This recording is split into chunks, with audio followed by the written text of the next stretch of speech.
Hey everybody, this is Ivan here. I don't think anybody can hear us though, because I don't see our videos or anything. So I'm not sure if this is live or not.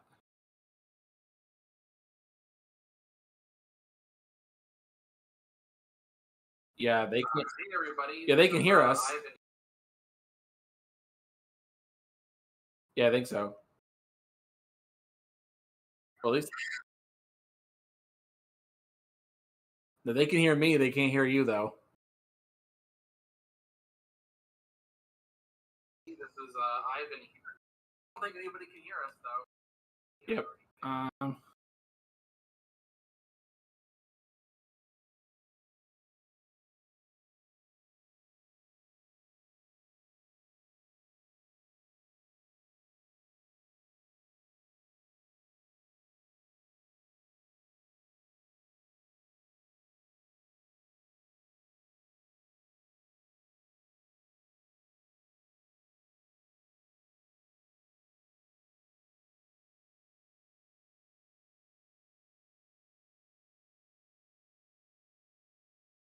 Yeah, that's how we roll. Anyway, I'm gonna tell you guys while Nick is figuring this out about toxic positivity. Better get to work. Um, so yeah, I was explaining earlier is I had been watching Ted Lasso with Nutmeg over the weekend, and oh my gosh, Shogun says CMA blocked the podcast.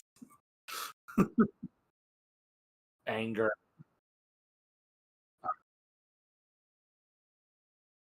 Yeah, no, that's so weird. I'm not sure why it's but you got you blocked on there, buddy. Yeah, it doesn't have cameras. Gameplay isn't playing either. Nothing at all.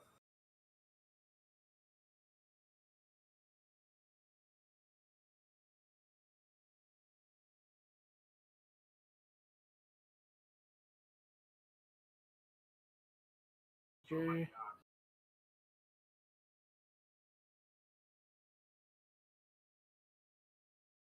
Do.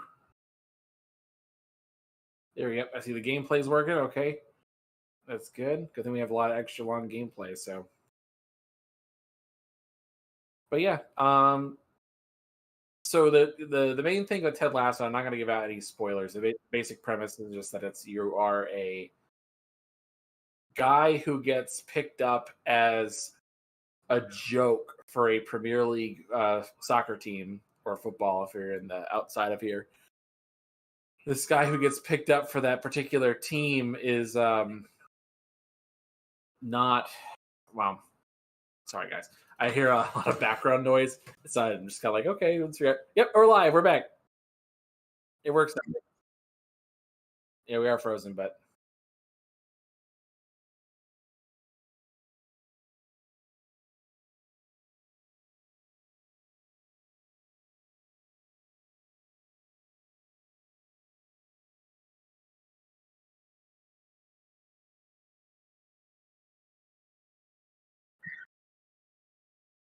that works. I'm good with that.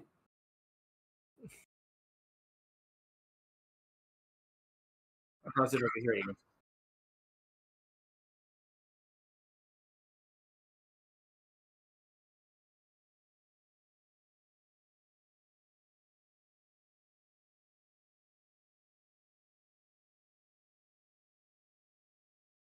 trying to see if I can hear you at all.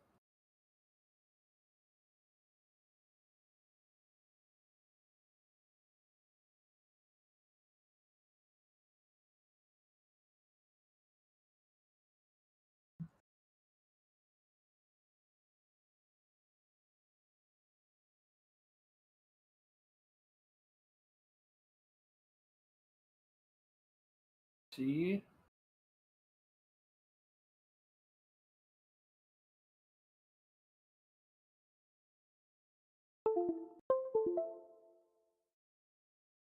You guys can watch my terrible footage.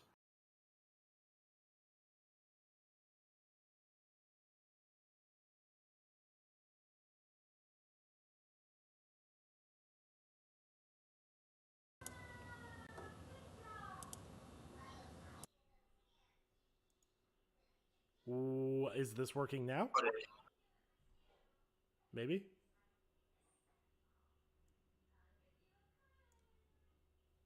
Anybody? Nope. Stuck. Huh? Because it's showing up. Oh, It's showing up in I hear you OBS now. now. Okay, we're good now. I think so. Yep. Yeah, we're good. Now I just got to unfreeze the videos again. You know, there has to be a better way. Oh, I've completely lost the videos now. This is great. You know, I want to have a word with whoever created OBS. Just, just, just a nice, pleasant word. All right, I say we go from here. We'll figure out. Nope. We got it. We're good. We're fixed. I'm not touching anything. All right. Can everybody hear us now properly? Thumbs up. Yes. Yes. No. Maybe so. Yep. Really good. Yeah, I can hear everybody. We're good. All right, let's go. Okay, we're gonna start this over because I'm not putting all 6 minutes of that on the MP3 version of this podcast. All right, so God bless editing. All right, we're starting this over from the top. 3, 2, 1. Hello, and welcome to Cheat Code Radio, episode number 19, in which we do not have technical issues, and if you're an MP3 listener, you will never know the difference. I am your host, Nicholas Downey, and joining me, as always, is the intrepid Mr. Ivan Seiler. How are you doing tonight, sir? I'm doing excellent. The one thing I've really appreciated about you, Nick, and the time that you've grown up and gotten better over the ages has been your need for perfection. Literally, I remember telling you. When I started doing YouTube, I was like, oh yeah, I used to do all those in one take. I didn't do any editing for my little 5-minute videos. You were like, what? It was like, yeah, no, I don't do any editing. I just remember you being like, I can't believe that. And ever since then, it's been, no, it has to be perfect. I don't want to do any editing later. Yeah. Well, we edit out here now because trying to do everything perfect just don't work. Yeah, right. Sometimes you have to do it naturally. Yeah, sometimes you just gotta go with the flow of the show. And keeping on that, I started last week. So as always, me and Ivan have picked 5 separate topics. They'll most likely line up. They lined up pretty well last week, so we had some good discussions around those. But we've each chosen 5 topics to discuss, and we will go back and forth until we run out of topics, basically. And as always, if you want to have your questions read on the show, feel free to submit them to me or Ivan via Twitter or any other form of social media platforms. We will tell you on what platforms those are at the end of the show. I started last week, so Ivan, you will be starting this week. What are you kicking us off with? I'm going to go with some news from last week because there's been a ton of stuff that happened today following the Monday news cycle. So my topic is I want to talk about deviation for a minute. So this is something that popped up at the end of the news cycle on Friday. Because again, we've talked about news cycle on the show. We'll talk about it again in the future probably. But typically, if you want to bury a news story, you drop that on a Friday. Because the idea is that it'll get buried over the weekend. Let alone this last weekend. Well, yeah, let's drop it right next to Legend of Zelda when no one's paying attention. So yeah, it didn't get picked up. So the week before last, we had Pixel Opus getting shut down over at PlayStation, and then we had another situation with Deviation Games.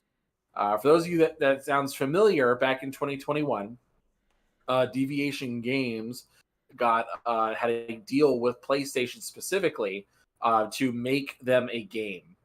So it came out over the weekend specifically that Deviation got hit with some layoffs.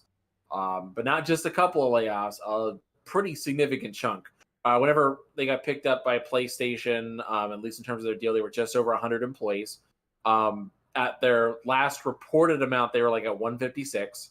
And as of Friday, it looks like they've laid off about 90 people over Deviation. So I guess what I want to ask you, Nick, specifically is why would we possibly see this big of a chunk of people losing their jobs before a major project that they're working on with Sony? So, in a situation like this, is I think Deviation's project with Sony got turfed. I think that, when you lay off over half of your studio, that means that you're probably got an early build of a game. PlayStation's no longer interested in that early build of a game. So you're now going to shop that early build of a game around to other publishers, perhaps, maybe like Epic, maybe, I don't know, Microsoft, whoever wants to play ball, maybe even Devolver Digital, depending on the scale of the game you're trying to make. But like, you don't have a major hardware publisher publishing deal and then all of a sudden lay off over 60% of your work staff. That's not a good sign. That either means the project's been scaled back significantly or that the project in itself has been canceled. And the fact that there's been absolute radio silence on this kind of leads me to believe that, this game, wherever they may have been working on, may have been readjusted in scope or dumped. And I'm leaning more towards dumped because we've kind of seen it. Kind of looks like PlayStation and Sony are evaluating their projects right now. Like we saw Pixel Opus have its doors closed. We saw Media Molecules, a handful of their leadership depart over a couple weeks ago. And we've just kind of this trickle out effect in terms of news of things either being downsized or resources being reallocated over the past few weeks. So it kind of makes me believe that, PlayStation's kind of going through their partnerships and their studios and going, hey, what are you working on? And if it doesn't meet the standards that they have set aside, they are canning those projects. And while that is a fairly normal occurrence in terms of rescaling a project or canceling a project, I think we're going to see a lot more canceled projects in the future just because of the cost of games now. You start talking, $50, $100 million budget, you start canceling $100 million games, then, that's not financially viable.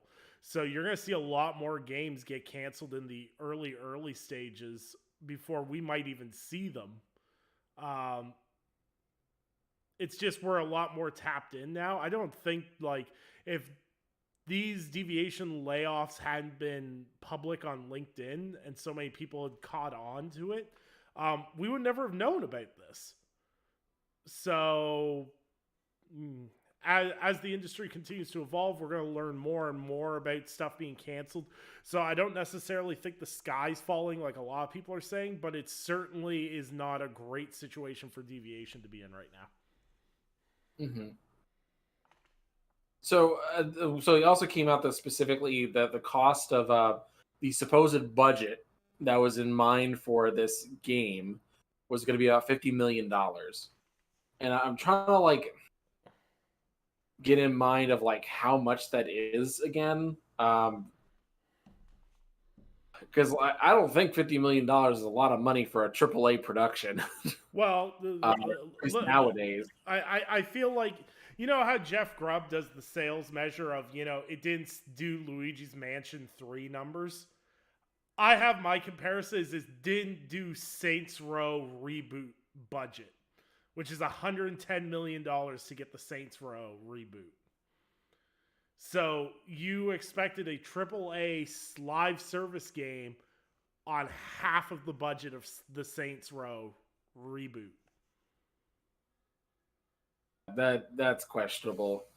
So yeah, thank you for the comparison. That makes it a lot easier to stomach. So it's okay, there we go. That's more in comparison's sake. So, yeah, that's very questionable. I'd say that much. I think as well, if you are, because these guys were fairly early on when this deal went through. I think Sony was trying to figure out somebody who was going to be their Bungie replacement. Well, they're not Bungie replacement. but like their main live service person. But when the Bungie acquisition went through, it was like, we don't really need you anymore. We're good. So Yeah. I don't know if, I think maybe it's redundancies, and they're like going through everybody saying like, okay, our plans changed with this acquisition. Like I guess for comparison's sake, this would be like Microsoft coming through. It's like, we don't need you anymore, Ninja Theory. We have Call of Duty now. Well, and at the root core too, I don't want to necessarily like I don't want to make it sound like I'm blaming PlayStation. I don't want to sound like I'm defending them either. But, I feel like the writing was kind of on the wall for Deviations when one of the co-founders left in September. Like Jason Blundell left in September, and he was one of the co-founders of the studio, and everyone should know Jason Blundell is basically being the godfather of zombies for Treyarch. He was the co-studio head for Treyarch. And he departed Treyarch suspiciously around the time that all that Blizzard Activision stuff was coming out. And then Jeff Kaplan left Blizzard as well. So. Yeah, and they're like, "Yeah, we're making a new studio." I'm like, "Huh, interesting." But with all that aside, when he left, I was kind of like, "Well, something's not going right there, obviously, because you don't co-found a studio and then hop before you even show a trailer, like." Maybe you hop after you launch your first project, but hopping before you even show anything points that there's some form of issues going on, whether it's in the creative aspect or maybe even the management aspect of Deviation Studio. So maybe, PlayStation went, look, you guys are kind of a mess. You guys aren't hitting any, reasonable markers for this. Yeah, you can take this elsewhere. Yeah, that'd be interesting to see what they do. So I'm just surprised that it's this big of a scale back. Like, I'm not surprised they got rid of a chunk of people, but like out of the 156, if you got rid of 50 people, it'd be like, okay. But to get rid of most of them is like, oh, that's not good.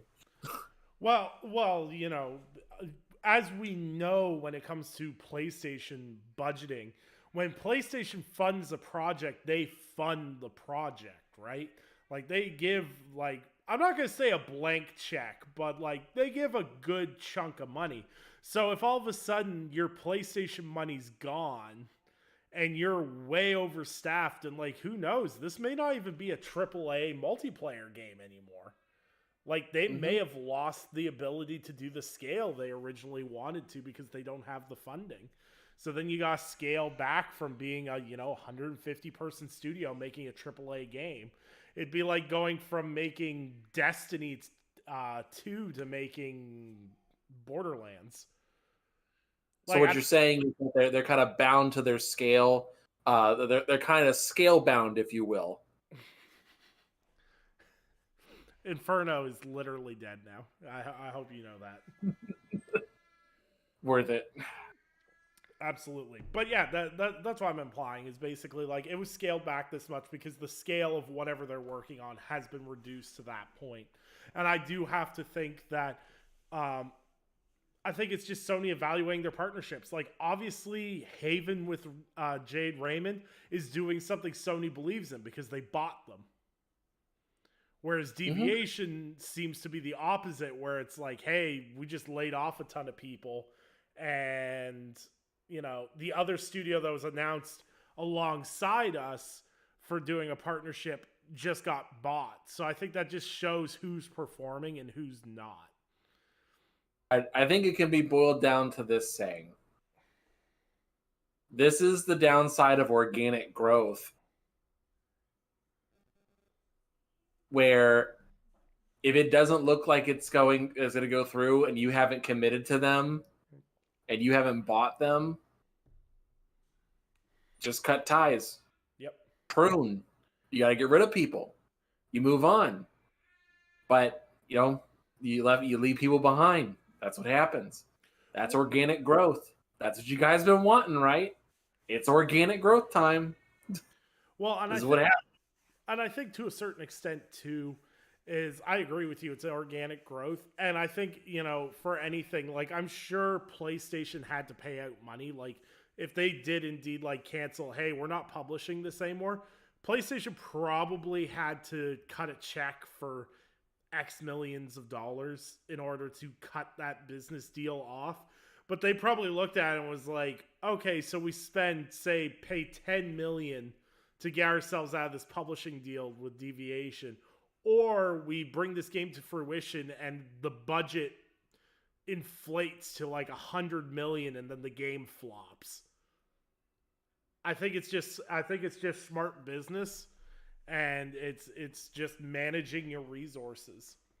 Though I do wonder if maybe they regret announcing this partnership. Yeah. Because remember back in 2021, it was about 2 years ago, around this time, where look, Microsoft was coming out there like guns ablaze, like we've acquired this studio, this studio, this studio. We just got done with Activision, with not Activision. We just got done with acquiring Bethesda. Like they were going out, and people were like, PlayStation, do something. And so maybe this was something they were planning on doing in the background, but they're like, let's elevate this and make it like a public thing, so it looks like we're not just doing nothing. Yeah. I think that makes more sense, because the pros and cons to this is that announcing a project before it's even started is not a beneficial thing unless the people know the parties involved. Mm-hmm. So like when Microsoft came out and said, hey, we're working with Hideo Kojima, that means something. That means a lot more. I mean, to me, I don't really care, because it's like it's not a tangible product yet, but I know something's coming. Yeah. But when you announce, like when you come out way too early and announce a project, like, hey, we're working with 5 guys we met in a nondescript burger store, like, and we're gonna help them make a game. It's like, okay, cool, I guess, but I don't care. It only really works if it's like with parties that people actually recognize. Yeah. So like right now doesn't mean much for those smaller studios, but then when you hear like, oh yeah, we've acquired Bungie, it's like, yep, okay, I'm in. Okay, let's do this. So anyway, yeah. Your turn, dog. What you got? All right. So last week, we got to see, and we got prices for the Asus ROG Ally, which is the new Windows inspired. Well, it's not inspired, but the Asus handheld that allows you to take Windows on the go, which means it's your Game Pass machine. You can get PC Game Pass on that joint. You can play Steam. You can do a bunch of other PC storefronts natively. As of right now, you have to modify your Steam Deck in order to run Xbox Game Pass and PC and other Windows-based systems. So the price point is $699. It's got some pretty beefy technical specs, but the one downside that I see is that good old battery life. That 2-hour battery life. No.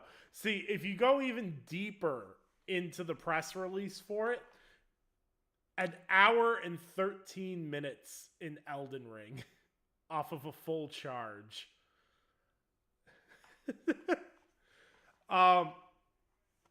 Now, with all this being said, it's a really cool looking handheld. The graphical fidelity and performance that they're providing it on a handheld device is incredible. But what people aren't putting 2 and 2 together on is this is why Nintendo is so brilliant in the handheld market. While everyone's complaining about the FPS and the visuals of the Nintendo Switch, the battery on that joint runs for a good chunk of time because it's not overworking itself. Mm-hmm. And what people need to realize is that if you want a handheld to have good battery life, you need to make performance sacrifices. And if you're not willing to make performance sacrifices, then you get the Asus ROG Ally's battery life. And it's like, it all depends on how you play. Like, I was looking at the Asus ROG Ally for when I'm up at the cottage. You know, it's something to play. I can play my games natively. I'm not streaming anything. You know, it's all there on my... And I could do that with the Steam Deck too, but I'm more interested in like the PC Game Pass stuff and everything else. So if I get a long enough charging cable, as long as I can sit on the couch with it plugged in, I really don't care. So it's not that big of a deal for me. But if you're a commuter and you spend like 3 hours on a train every day, it might be a problem for you. And a Steam Deck might be the better answer. But what about you? Do you have any interest in a PC handheld? Because I know you don't PC game at all. So is the handheld egging you into the PC market at all, or are you just not interested at all? I don't care about the handheld market personally, but that's just more of a personal thing because it's like my commute. I'm driving, so like on a personal level, I mean, like okay, and like when I do go on vacation, I'm driving or having fun doing other things. Like I don't need to have video gaming all the time. Mm-hmm. So I don't know. For me personally, it's not a major draw. Like I'm not gonna lie, if I had the commute issue, or if I was like and I wasn't like a routine driver, or I had to kill a bunch of time, I'd be a little stubby. I'm not gonna lie. I'd be like, that might be an option here, but for me, it's just not. It's not a major thing. You're very much like me. It's like you drive to work, you work, you don't really want to play something on your break. Yeah. And then you drive home, and then it's like, well, I'll just sit at my setup and relax. Why would I use a handheld? Yeah, I mean, and I don't have. And the thing is, I don't have to share with anybody really. So yeah. So I don't have Frodo nipping at my heels, being like, "Hey, it's my turn to play Xbox." So I don't like that. So I'm like, eh. Yeah. All right. So, but no, that's about me. For I don't really care about it, but hey, I see other people who enjoy it, so go right ahead. Yeah, absolutely. All right. My fourth topic. Piracy. Oh boy. I saw, and this may be anecdotal, but I saw a lot of people doing articles about it in different capacities. I don't think I've ever seen this complaint before in like modern day, where there were people over the weekend begging Nintendo to do performance patches on the pirated version of Tears of the Kingdom. They were like, come on, Nintendo, you should have a regular unlocked frame rate mode for Tears of the Kingdom, so that way we don't have to use the 60 FPS mod that unlocks the frame rate, so we can brute force it, and so that way we can use this other mod that will allow us to do something else. It was such a weird thing, but like having people act entitled enough for a game that they're pirating to demand better performance. I was like, I've never seen anything like that where they're actively doing it, and it's like it's not like no, I didn't see any other news news outlets pick this up exactly, but I did see a lot of people like doing like was it I think Game Rant was the one I saw specifically who did this. But I know there were a couple other ones where they're like, oh yeah, use this combination of mods on the pirated version of of Tears of the Kingdom for PC, and I'm like, are you just taunting Nintendo at this point? Like, so you're encouraging piracy. Like, you really don't want any sort of access anymore going forward, do you? But I guess the reason why I wanted to use this as a topic was that I wanted to get this idea. What are your thoughts on pirating video games, Nick? Okay. So I'm of two minds when it comes to pirating, and I know there's a difference between piracy and emulation. I do not mind if someone pirates a game that a publisher does not give you access to on modern software. And what I mean by that is if you want to play, I'm trying to think of a game right off the top of my head. I'll go really obscure. If you want to play like the old school Medal of Honor games, or you want to play, for example, I'll use a PlayStation 2 game that I had to buy a Japanese copy for. Radiata Stories. If you could find a PC emulation port of Radiata Stories, the only way you can get that game is by buying a copy off of eBay, and you most likely will have to buy a Japanese copy that's like $120, and then still have a PlayStation 2 on top of that. I did all that because there's no good emulation ports for the game on PC. But with that being said, if you cannot access it on modern hardware and somebody has gone through the effort of porting it and made a PC version, go ahead and play it. It's the same thing I feel with Metal Gear Solid 4. It's like PlayStation doesn't make it accessible outside of the PlayStation 3. If you want to download and play it on your PC, go nuts.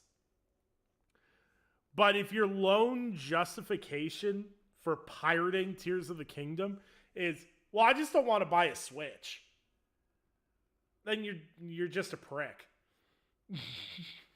Well, I mean, you did say if it's not available on modern hardware. So, I mean... Okay, listen. But, like, you can go out and buy a Switch. You can go out, buy Tears of the Kingdom, and then you can play it. You don't have to go buy a PS3. Try to scrounge and find a physical copy of Metal Gear Solid 4, which you're going to pay, like, $150 for, probably. And everything else. Like, people should have access to their old games, and if publishers don't want to give you access to those old games, if people want to circumvent that, then be my guest. But if you're pirating the latest releases and you're saying, well, I'm pirating it because it's low quality. Well, if it's so low quality, why are you playing it in the first place? Damn. Like, it's just bullshit. You're cheap, you don't want to spend money, and you'd rather pirate it for free because you don't want to invest money into your hobby. Mm-hmm. You'll spend $1,400 on a GPU, but heaven forbid you spend $60 on a game.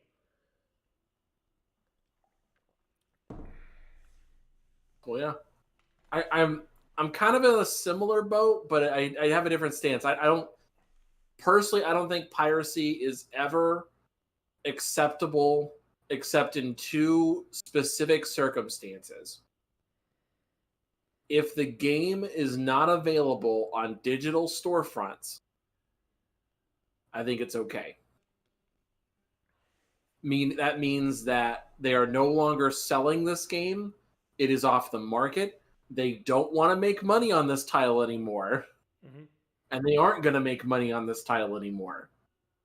So, for example, let's say, I said Dino Crisis. Let's say that. I don't believe you could buy Dino Crisis on any platform, can you? I don't believe so, no. It's not even a PlayStation. Capcom? It's Capcom, right? Yeah, that's a Capcom. I don't even think it's a PlayStation Classic title. Yeah, so you can't play, and if you can, please bear with us for this example. You can't play Dino Crisis, or you can't buy it on any platform whatsoever right now. Capcom isn't interested in selling it. You can't buy it from them. You can't buy it from other retailers. The best case scenario you can have is buying a copy, some rare physical used copy, and that's it. That is your only way of accessing it. I think at that point, I think it's okay. Because the developer or publisher has basically told you they are not interested in making money on that title anymore. So we move on. The other one is in a scenario where it is ethically wrong to buy a title. And I have, let's put it this way. I have yet to see a scenario where this is actually fair, but I keep the option open. So this is what I would say. If it came out that Diablo 4, for every copy of Diablo 4 that is sold, they will sacrifice one baby. At that point, it's like, buying this game is morally wrong. I shouldn't give them any money. But I do want to play Diablo 4. So piracy, I think, is okay. See, But the problem with that is I can already see the Twitter argument of, well, it's not my baby, so why should I care?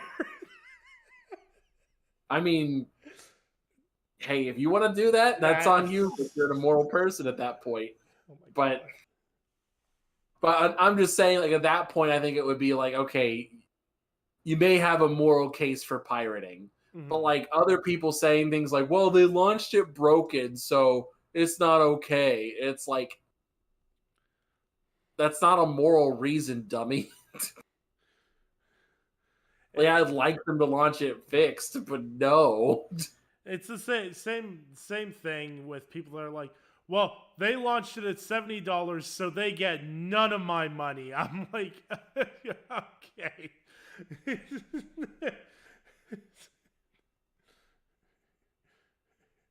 Just cancel one of your OnlyFans subscription and pay the extra $10. Yeah, but no, that's my only real thing about it. So, okay, I think it's your turn, buddy. All right. So, in an interesting piece of news, Sharp, the electronics manufacturer, announced that it's making LCD displays for a new gaming console, as speculation mounts that Nintendo is gearing up to launch a successor to the Switch. Now, this is really interesting because this report, I believe, was originally from VGC, and they implied it against the current Nintendo rumor that's been floating around of a new console. And to me, it seems kind of stupid because why would you make the Nintendo Switch OLED and then go back to an LCD on the Switch 2? Doesn't make a lot of sense to me. Because you're saving money if you do an LCD, but you're not really improving your quality. Now, I know Tom Henderson implied it, and I'm more in this camp. I think Sharp is making these LCD screens for the PlayStation handheld that's been rumored. You mean the PS Swap? The PS Swap. Please, God, no. No, it's a PlayStation Swap. I've been saying this for years. I said eventually Sony will do it. They'll have their own, and they'll call it something else. But I think that these LCD screens are for this cloud gaming PlayStation device that's been rumored by several people at this point. Because it makes sense to, if you're doing cloud gaming, doing an LCD screen is perfectly fine. Because if you're going to be streaming everything, you don't really need an OLED screen for that. Though, once again, it will be hilarious if we see, because I was going to say, what was the Vita? What kind of screen was that? Was that an LCD? I'll look it up. Hold up. Yeah. I don't want to missay, because I don't think it was an OLED, because I don't think OLED screens were mainstream when the Vita came out. But regardless, yeah? It says there was a PS Vita OLED. Yeah. Yeah. Okay. It was LCD versus OLED. Yeah.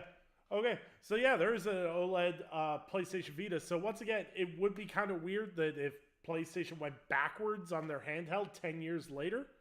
But that being said, if it is truly a cloud gaming device with no native capabilities, an LCD screen would make a ton of sense. What do you think? Wait, no, Vita did the same thing. They had OLED screens to start, and they went to LCD screens. Oh, did they really? Okay. I'm reading like articles back in 2013. Huh. That's weird. They probably switched to LCD to drive manufacturing costs down. Probably. Because I imagine OLED screens had to be obscenely Yeah, expensive. it was most likely because it was like, okay, this is not, we can't really afford to keep doing this. Because it wasn't the Vita wasn't growing as much as they wanted it to, so at that point, like, all right, lower the cost for us. So what do you think? Do you think the switch up will be an LCD, or do you think Nintendo will keep the OLED gang going? I don't know what they're gonna do, honestly. Predicting Nintendo is almost impossible. It feels like. Yeah, like sometimes you get lucky and like okay, like the Wii U, like going from the Wii U to the Switch. I don't feel like that was that big of a jump. Mm-hmm. At least in terms of thought process, like, oh, we already have a tablet. Let's just have the tablet. Because it really was the same thing as the Wii U, except they said, all right, we can play the game in either mode. Like it looks different, yes, but I think if you think about it mentally, you can kind of see where they were going. But with this, I don't know what they're gonna do because traditionally they don't just sit still. They try to do something new with it. So I don't know if they would just do like, hey guys, here's the Nintendo Switch Plus or whatever. Like I don't believe they would do that. I think they would try to make some sort of meaningful advancement, but I really don't know.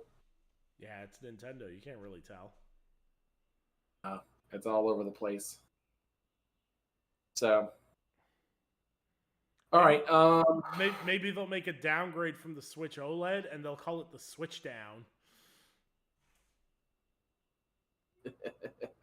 Switch Hawk. All right, here we go, guys. This is the big moneymaker topic. I'm going ahead and throwing it out there. Let's go ahead and talk about the EU and the Activision Blizzard deal. So we talked about this last week about if we thought the deal was going through. I believe both of us said we thought the EU was going to approve the deal. Mm-hmm. Lo and behold, we were right. Of course, I didn't really require that much effort to figure out. So we'll go ahead and go over some of the details about it. It's really not that long of a decision. It was like maybe like 10 pages at the most, at least for what I saw. So they may be like a long form one, but normally for approvals, you don't need that long of a thing.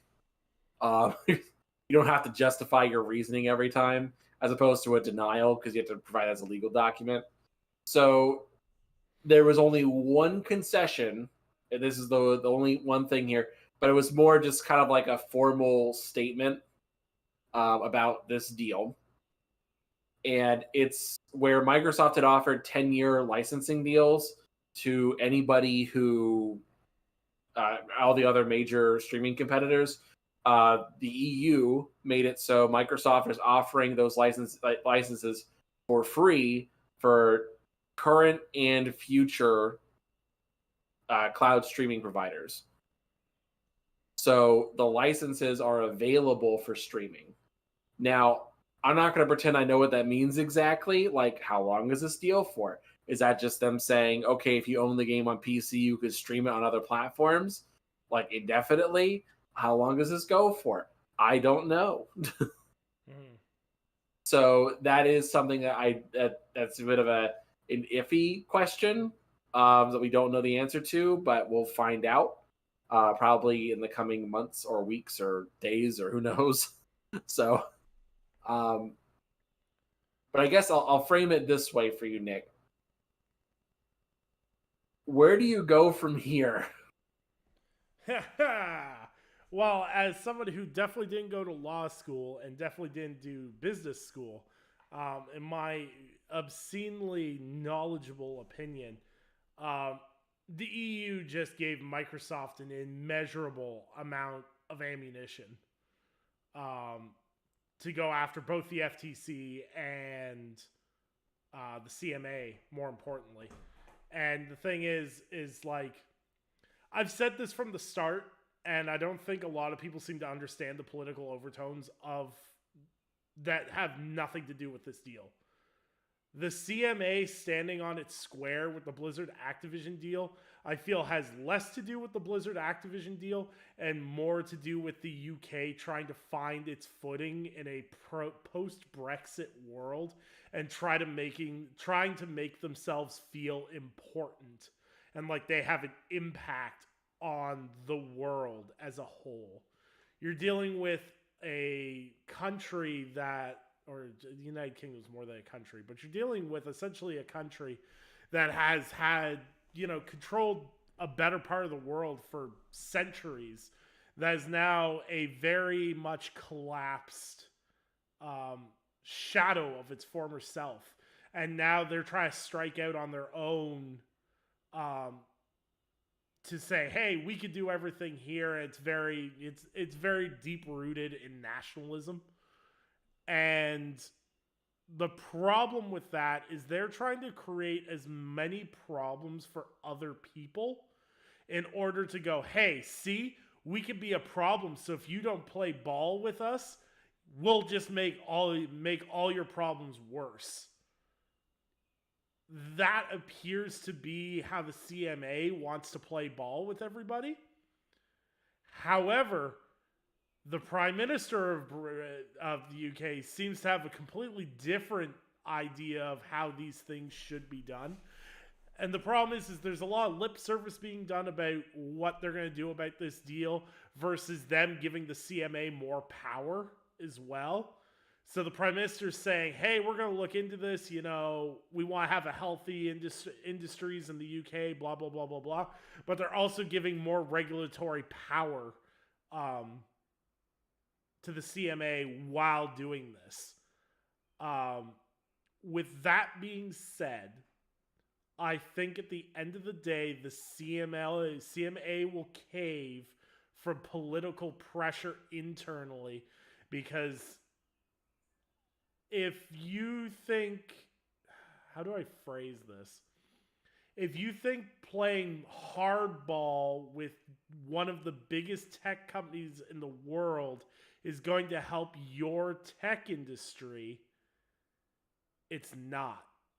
And I don't mean to say, like, I still remember seeing that one fanboy who was like, well, Microsoft could just turn off Windows in the UK, and then what's the UK going to do about it? And that's a stupid arguing point. The argument point that can be made, though, is, hey, if we're in the UK, the CMA is going to fight every acquisition. So what's the point of doing business in the UK? Is there a point of having UK operations if the CMA is going to, try to scuttle every, acquisition, no matter what size? Same kinds of concerns are going on with the FTC right now. The FTC under Lina Khan is determined that they're going to scuttle as many deals as they can and as quickly as they can, because consolidation is bad, which you can make an argument for, but I haven't seen the CMA or the FTC make a good argument. I've seen better arguments from people on social media than I've seen from the CMA or the FTC themselves about why this deal could potentially be bad. Mm-hmm. So I'll say that I do have a business law minor. So I don't know the everything, and I'm upfront about that. But I know a little bit. I'm not going to pretend I know much about regulatory stuff, but for what I have picked up, this is kind of where I fall on this.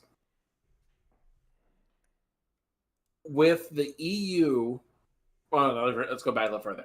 So we talked about this last week in terms of the shortest possible answer to this is if the EU blocked the deal, Microsoft would quit and just be like, there's no point in us continuing this forward, because the EU has quickly changed from being the fly in the ointment for all the other regulatory bodies to becoming the one last voice of reason compared to everybody else. Because remember the EU ended up banning loot boxes. Everyone was like, "What the Yep. hell?" Like, and no one else did that. Yep. Everyone's like, what's going on with this? And so now it's like, okay, this deal is going to go through with the EU, and so it's just going to go forward. But I don't. And then the fastest option was them to block it. The longest option was going to be if they blocked it and there were some like major concessions, and Microsoft would do those concessions and then go from there.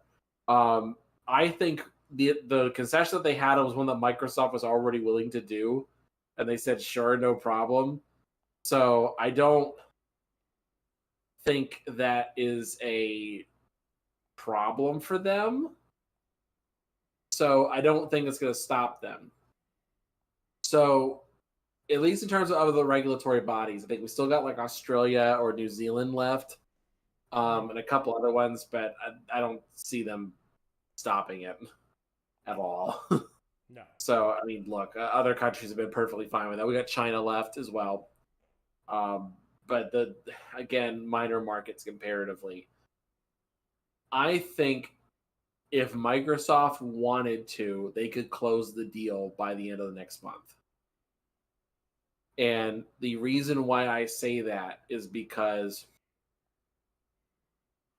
you already got the EU on board. The current situation is you have the CMA, which has blocked the deal, which is kind of up in the air in terms of pressure. And the FTC in the United States has held things up in court, and they're trying to hold it off as long as possible.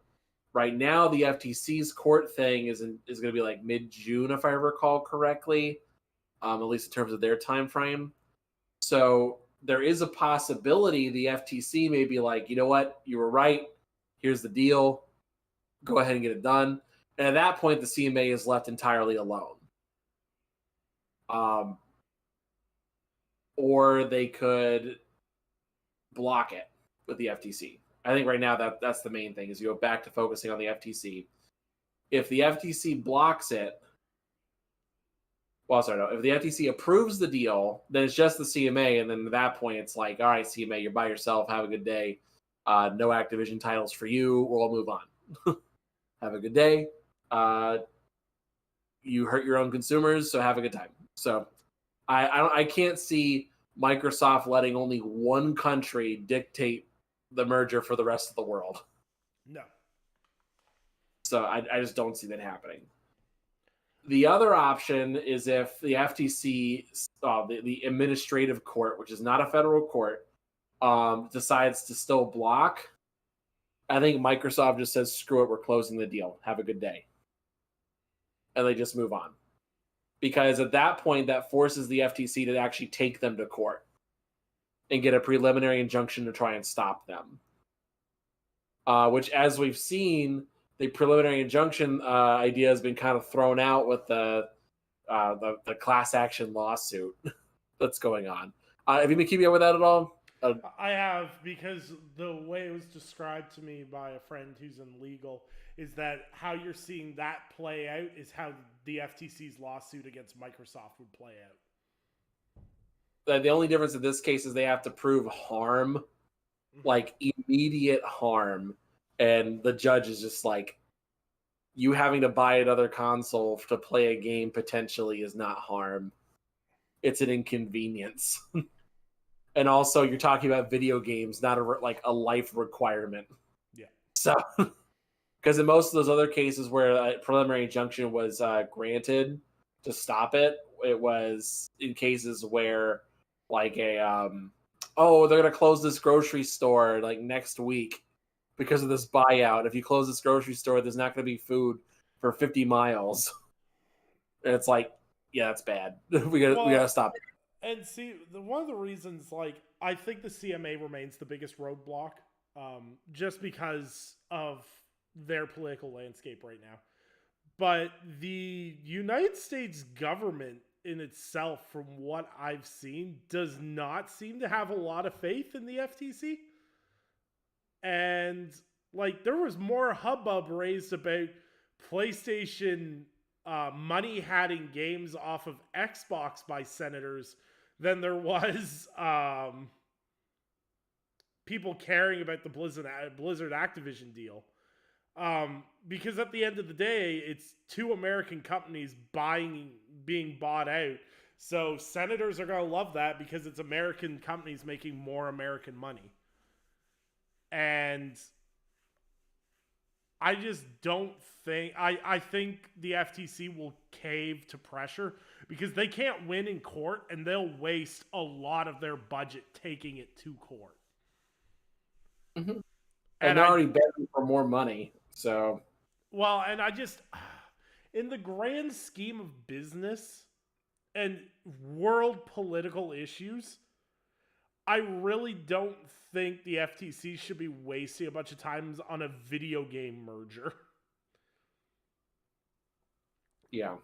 And like, as Facebook's proven, the FTC can say whatever it wants. What actually happens is two very different things. Because, I mean, at the end of the day, the FTC has proven they lose. If it goes to court, they are going to lose.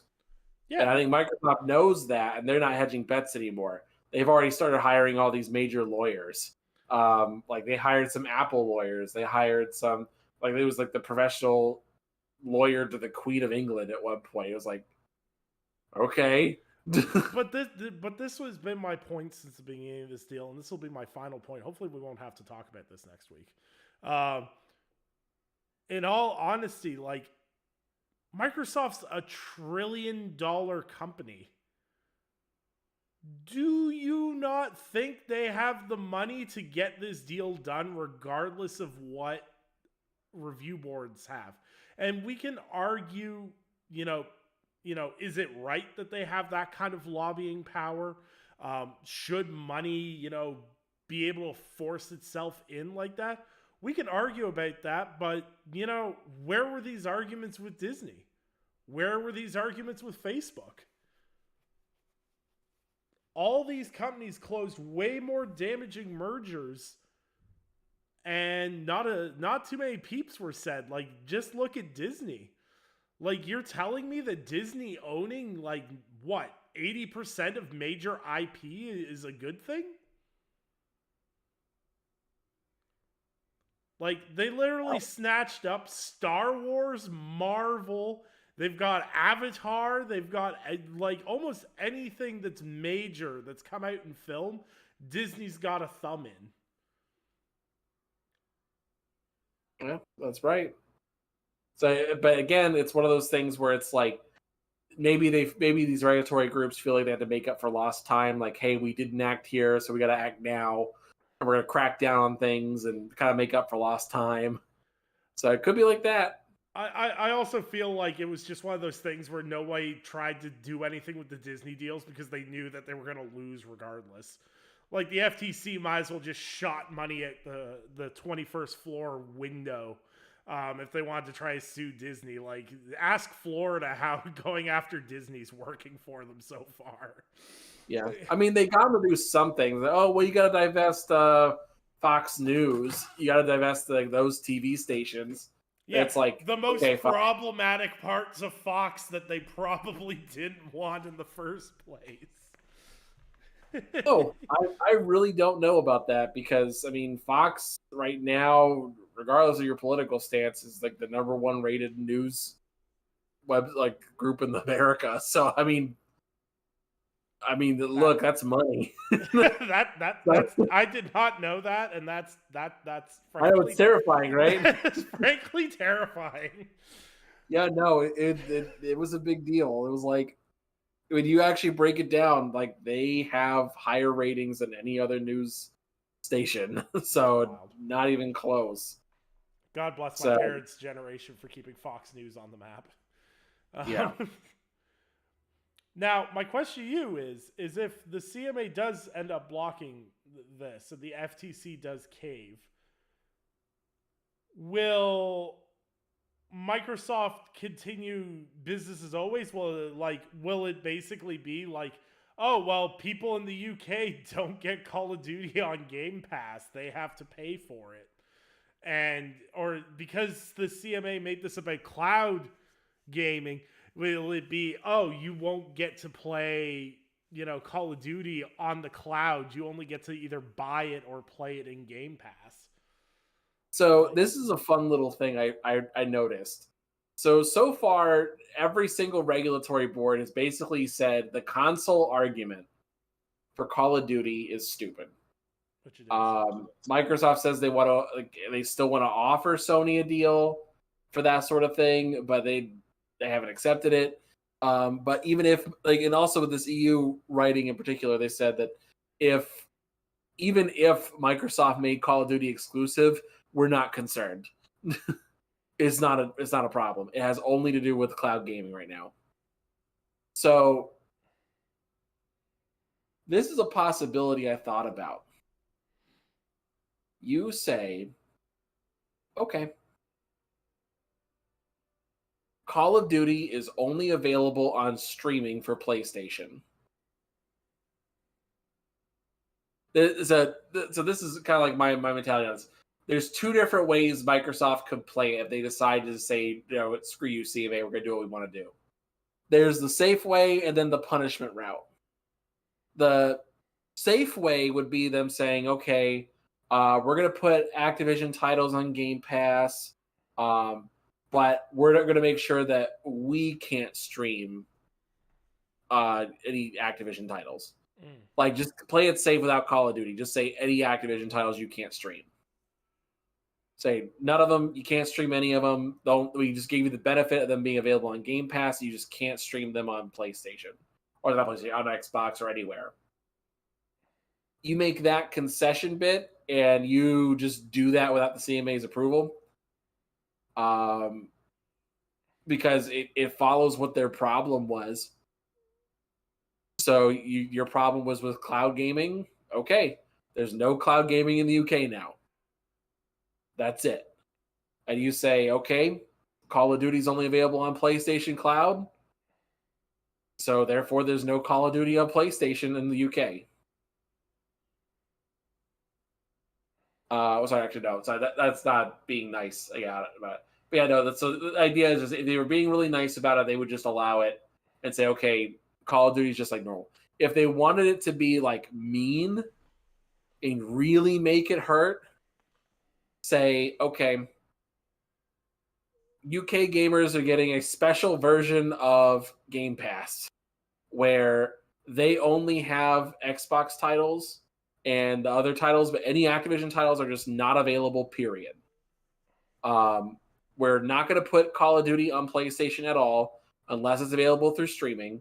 So no more physical copies, no more digital storefront copies, and only in the UK. Make that one major bit. Say, in the UK, it's not for sale. Unless you want to do it through streaming. And at that point, you force the CMA to do something. Because now they force themselves. And technically, Microsoft is staying within the terms of their deal. Or not deal, but they're staying within the terms of the rejection. Yeah. But at the same time, they're making sure the pain is abundantly known. Yeah, and the thing is like, at the end of the day, the CMA, I think, made a poor decision by trying to block it through cloud gaming, because Microsoft can work around the cloud gaming block a lot easier than they can the console block. Like, if the CMA had said it ruins console competition, everything else, I think Microsoft would have a lot harder of a road ahead. But with the cloud gaming being the key focal point, I think they have an easier battle ahead. It's still going to be a battle, but I think it's an easier one for them to fight. I think for them, just you say, okay, no streaming, fine, be easy. Like, you can move on from that. So I think that's a possibility for them they can move away from. But yeah, that's my only bit there. Your turn, number 3. Well, number 3 was Deviation. So I got one. Back to your number 3. Oh, the EU ABK deal was my number 3. Okay, so my number 2.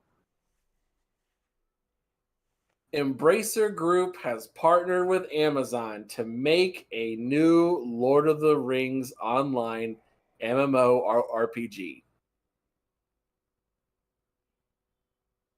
Nick, did you ever play Lord of the Rings online, or is that just some sort of myth somebody made up? I think I played it. It was a long ass time ago, though. It Mm-hmm. was good, if I remember correctly. I wouldn't be able to tell you. I just went to Bree and I just made pipeweed all day. I literally, that's all I did. I never really left Bree. I literally went, I played a dwarf because I don't think I could play a halfling. I don't think I could. But I was a dwarf and I went to Bree where everybody was farming and I just made pipeweed all day. I went to the auction house and sold my pipeweed and moved on. You're the goddamn dude that plays the Khajiit in Skyrim and just sells skooma in the first village. Damn straight. Yeah, no, I liked it. I had a good time playing that game, even though I didn't really do that much. Mm-hmm. But even then, I had a good time. Like I'm excited for this. I don't know what this looks like exactly.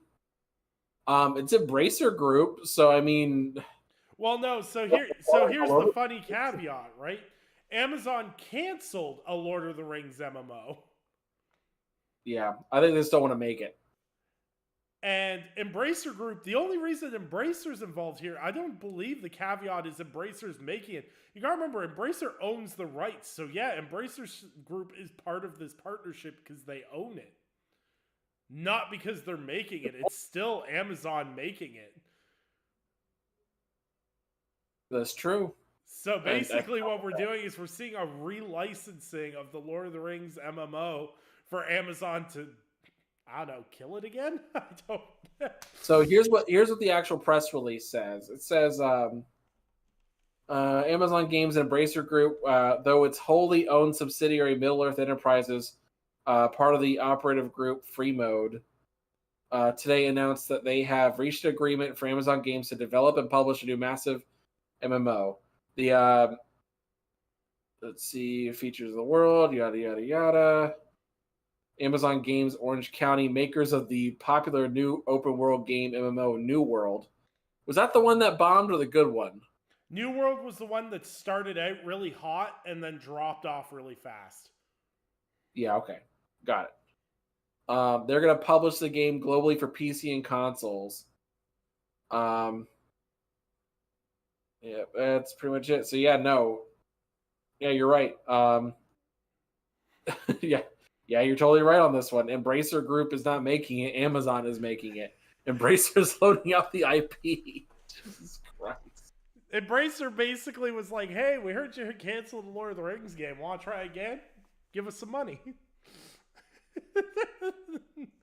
And listen, God. Now that Embracer Group owns the Lord of the Rings IP, you're going to see that joint get licensed out a lot more.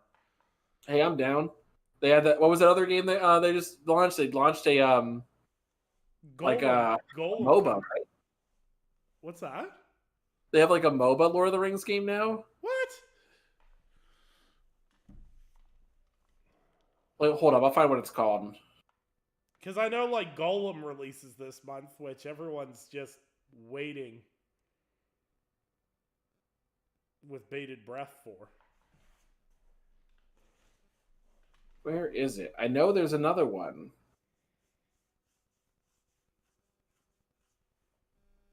There's a card game, I think. Lord of the Rings. I think it's only on your phone. Heroes of Middle Earth. Yeah, Heroes of Middle Earth. Huh.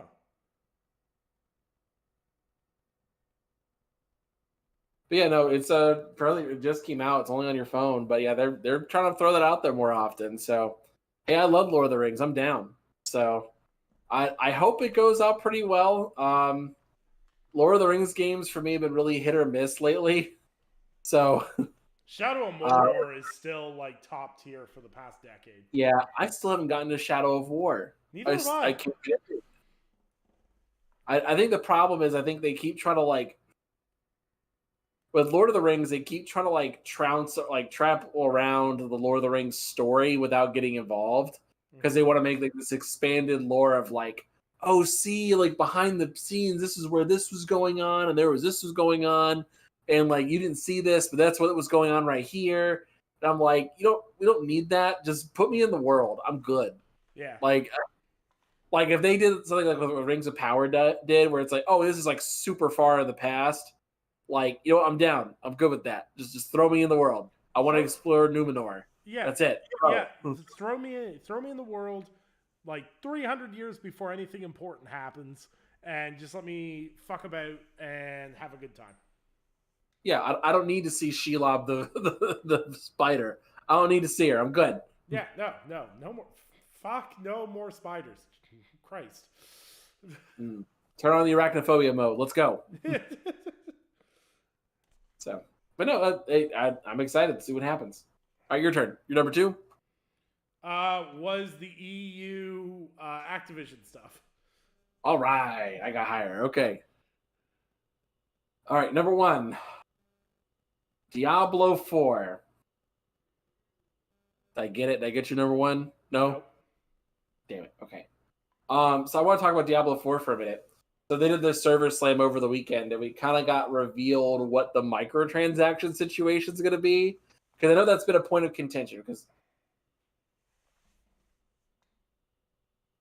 with Diablo and Blizzard, they have been all over the place when it comes to microtransactions. The most recent grabbiness was probably Overwatch 2, where it feels like, hey, we have like 20 plus characters. Do you want to spend $20 on one skin for that one of those characters? No. It's like, but I have like 20 options for each character. Why would I do that? That's insane. If you add more, it's just too much money involved. It's way too much for people. So I don't. It felt really scummy compared to where they were coming from. And there was the issue with Diablo specifically was Diablo Immortal, and people were like, "Hold up, now these were not good microtransactions." But so far we have the following requests. So, like Overwatch, they're going to be having they're going to have a free to spend. People are going to be free to spend money only on cosmetics and like little fun items to tailor to their own kind of play experience. Mm-hmm. But there's going to be no in-game benefit or advantage over players who choose not to take part in cash, like or take part in spending their own money. Mm-hmm. So they're always going to have expansions and DLC. That's just going to happen. They have a new act available for new character classes and that kind of thing.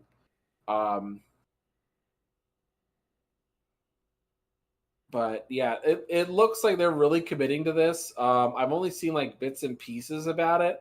I haven't seen like a really thorough breakdown of what it is. But it looks like they're really focusing on trying to rehabilitate themselves when it comes to microtransactions.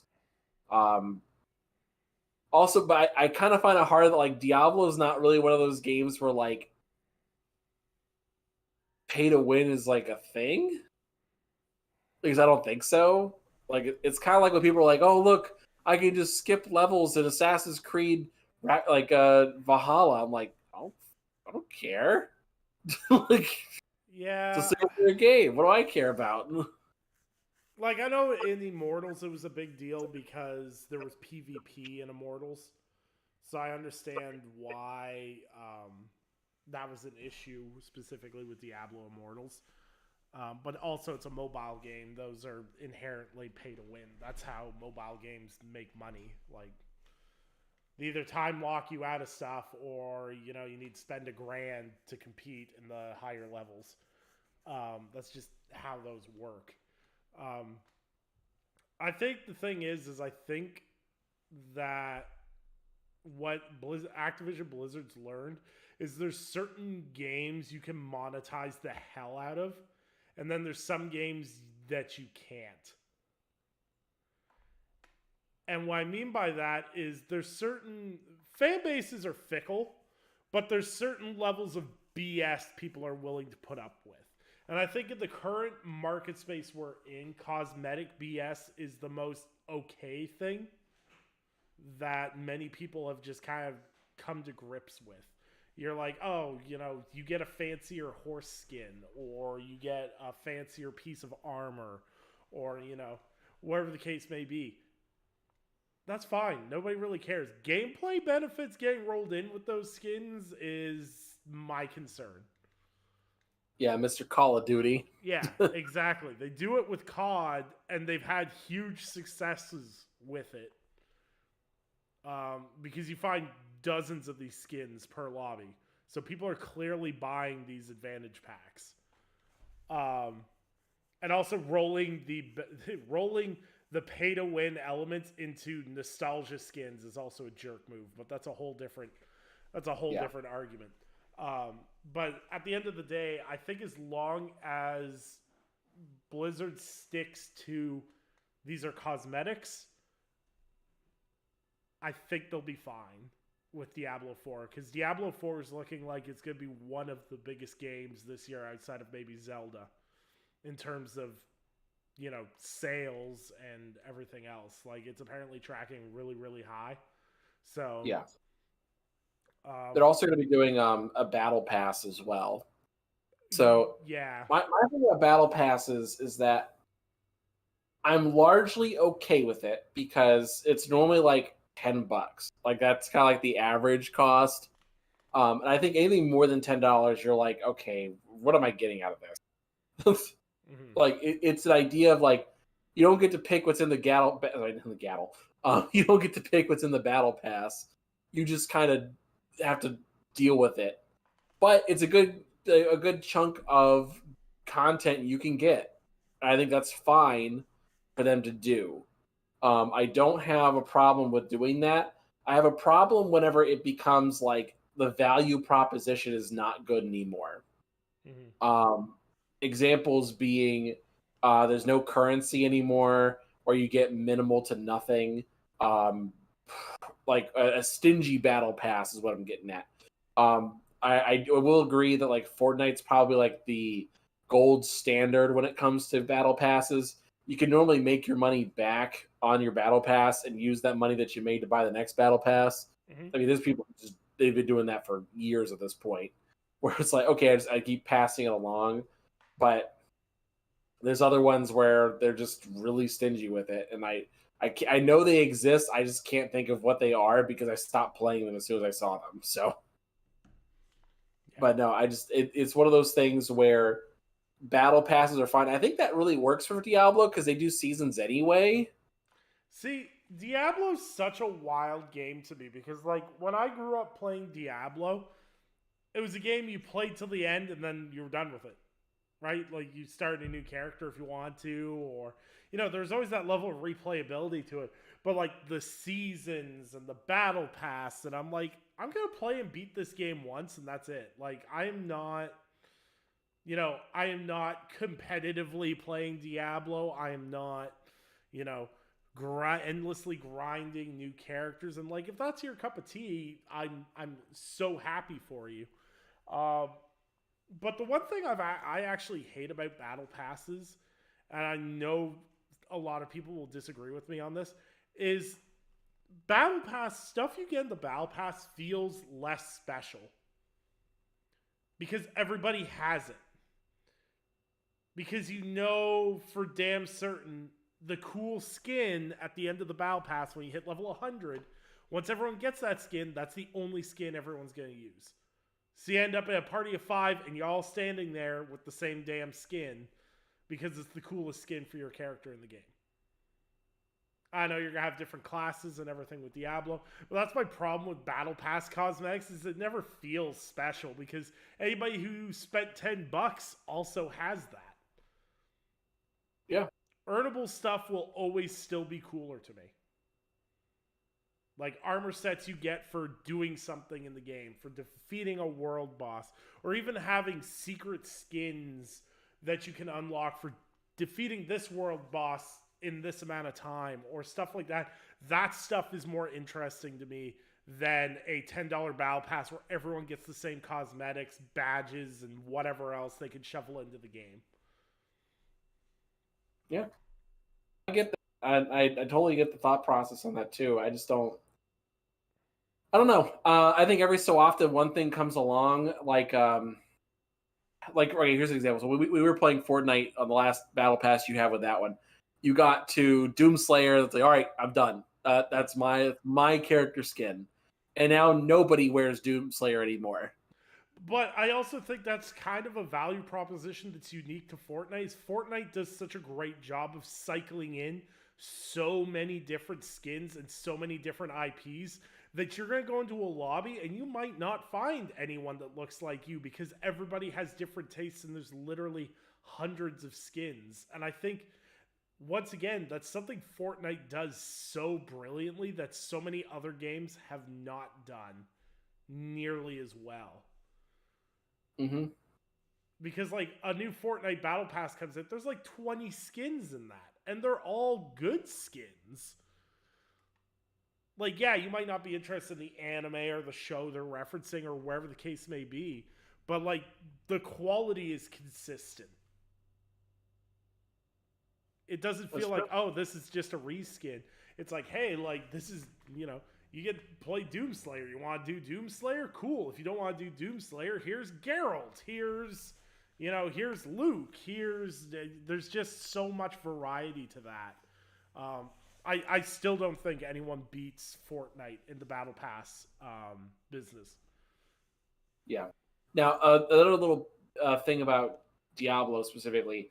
So some people have already figured out that you can't actually have the in-game currency that you earn from the battle pass is not enough for you to buy the next battle pass, but it is like close. So from what I've heard, the battle pass is going to cost $10. Mm-hmm. But right now, I think the estimated amount is like $8 worth of in-game currency is what you get. Okay. So if you wanted to, you could finish the battle pass and then like pay $2 essentially to get the next one. But it's still going to require you to buy like the smaller pack for you to get the thing.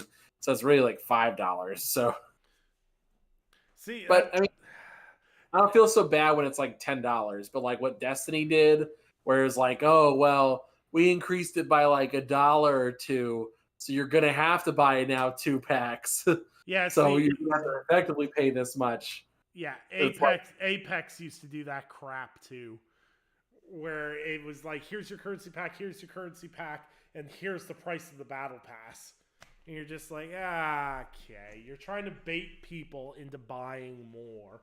Because basically someone's going to buy their battle pass and buy a cool skin and go, ooh, I want another one. And then they'll spend some more and, they nickel and dime you into the grave.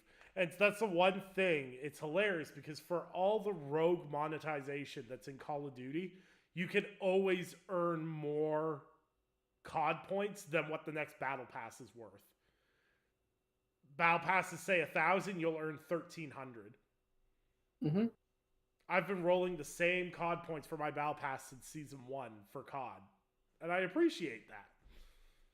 I bought it once, and now I always have it.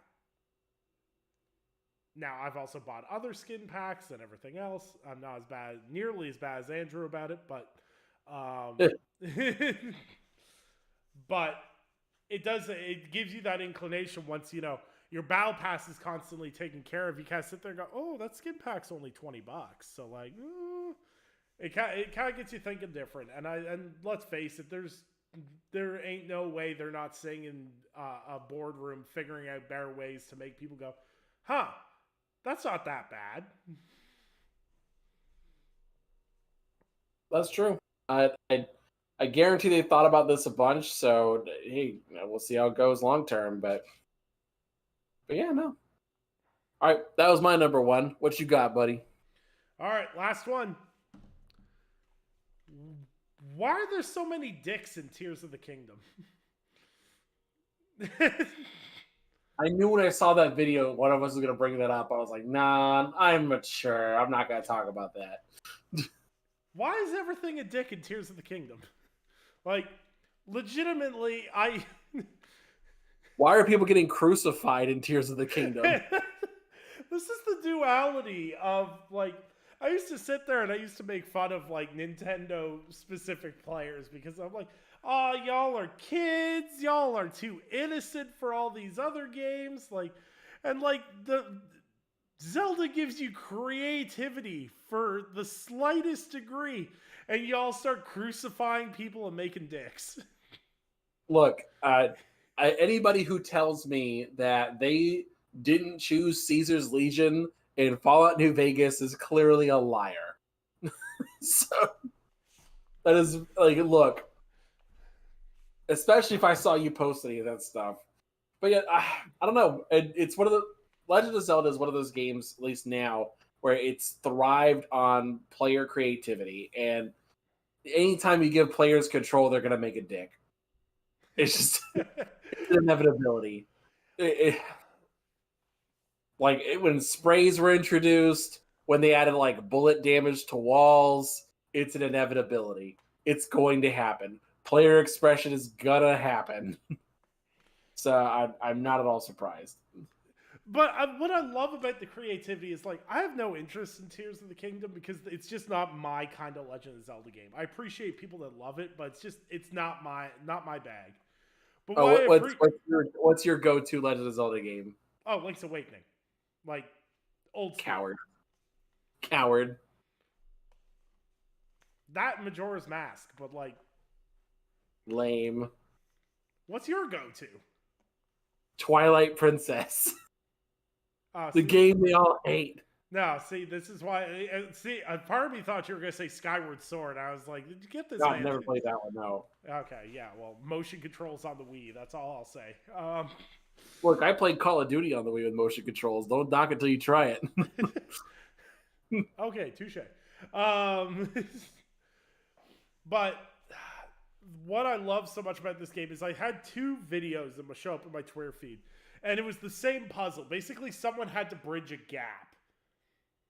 And the one person I followed laid a piece of wood across and like shimmied across it to get across this gap. The other person made a very unconventional drawbridge, essentially, so that they could come back to it and it would like be up and down and all this other like did this really complex thing for it. And then like the day before, I saw someone and they were like in a field trying to fight something, and they had like a little car they had made that they had like a little turtle that they were like shooting explosives out of. I was like, oh, that's kind of nifty. And then that video showed up where someone literally built a mech. And I'm like, I love when games give players unlimited creative freedom like this, because the stuff you find is hilarious. I think I saw 2 of them. I saw one where this guy whipped out a construct of like a log and 2 rocks. It was just a dick. And they had an ability to like move it around in a certain space and then make it rewind the movement. Mm-hmm. And they like lured like a giant to come try and fight them. And they just made it replay so the giant dick kept slapping it in the face. And Regan just died. The other one was someone created a glider with the propellers and everything, Mm-hmm. and they used the glider to kamikaze bomb like a whole troop of bokoblins and 2 giants. I was like, oh my god. I saw that one on TikTok. I think I sent that one to you, actually. Yes, you did. I think that's wild. I think that's my favorite thing of watching people do things with this game, is either watching people just go off the cuff or just completely out of the way. It was one of my favorite things about Death Stranding. One of my favorite moments of Death Stranding was finding a player-made road that like led up a winding mountain. I'm like, oh, that's really cool. So I follow it. I'm driving up the mountain. I'm like, I wonder where this goes. And I drive right off the cliff because it was a trap. I was just sitting there. I was like, what? Why would you do that? Great. But yeah, player creativity is fantastic. As much as I complain about it, even if you look at what they do in Fortnite and stuff, like some of the stuff that's made there it's ridiculous. So creative freedom. Can't wait to see what else comes out of Tears of the Kingdom in the next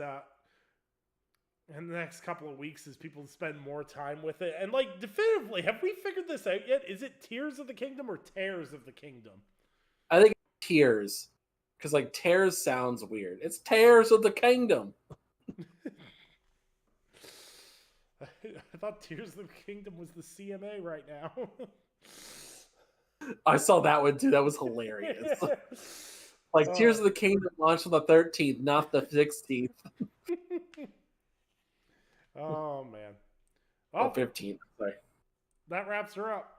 From engrossing political talks to why is there so many dicks in a video game?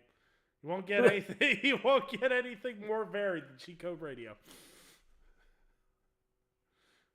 All right. So yeah, you guys can find me at Anchorman V2, Xbox, PlayStation, Twitter, YouTube, whatever. Don't even bother with YouTube, whatever. You can find me at Cheat Code Radio on YouTube. Be sure to give us a follow on the Twitter account for Cheat Code Radio. We post the links when the show goes live and such, so it's a lot of fun. So yeah, say hi to Frodo before he goes to bed. Hello, Frodo. Bye, Frodo. All right, Nick, where can people find you, sir? People can find me on Twitter at NicholasGPmedia, and you can also find all my written work at lordsofgaming.net. And of course, don't forget to subscribe to Cheat Code Radio. Don't forget to follow us on Spotify. Working on iTunes this week. Should have that cleared up by the end of the week. So you'll be able to consume us on all your different platforms. So appreciate everyone for tuning in as always. And we'll see you guys next Monday at 8 p.m. Eastern Standard Time. Bye for now.